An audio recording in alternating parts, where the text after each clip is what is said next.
Good evening friends. Shrirang Chavan या आपल्या आवडत्या यूट्यूब चॅनलवर सर्वांचे स्वागत करतो.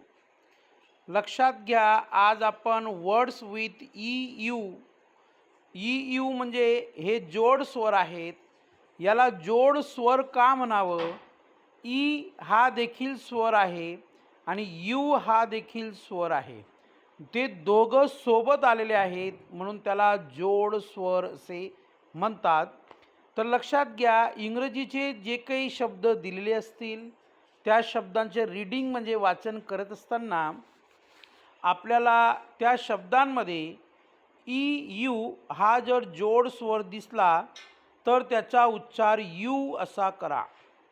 तर त्याचा उच्चार यू असा जर केला तर you can read these words, ते शब्द आपण वाचू शकतो, तुम्ही वाचू शकतात. तर बघा, वर्ड्स विथ ई यू ज्याचा उच्चार होतो मराठीत यू, तर ते शब्द आपण वाचूया. बघा, पहिला शब्द आहे युरोप, युरोप. दुसरा शब्द आहे युकॅल्प्टस.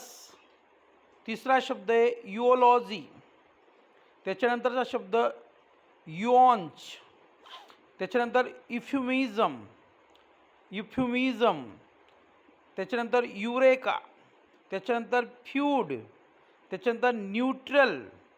त्याच्यानंतर न्यूरोटिक आणि त्याच्यानंतर शेवटी न्यूमोनिया.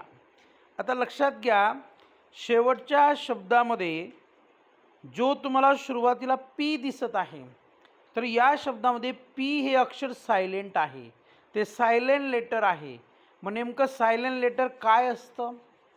सायलेंट लेटरचा उच्चार केव्हा करत नाही याविषयी या संदर्भात मी स्पेशल व्हिडिओ बनवलेला आहे.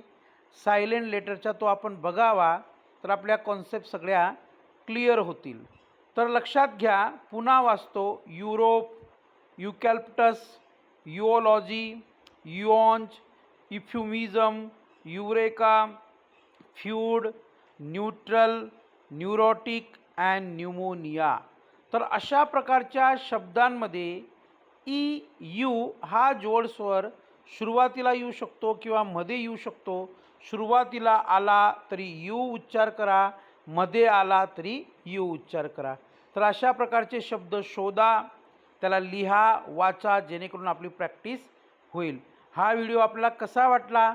लाईक करा, शेअर करा, सबस्क्राईब करा. Thank you very much. धन्यवाद.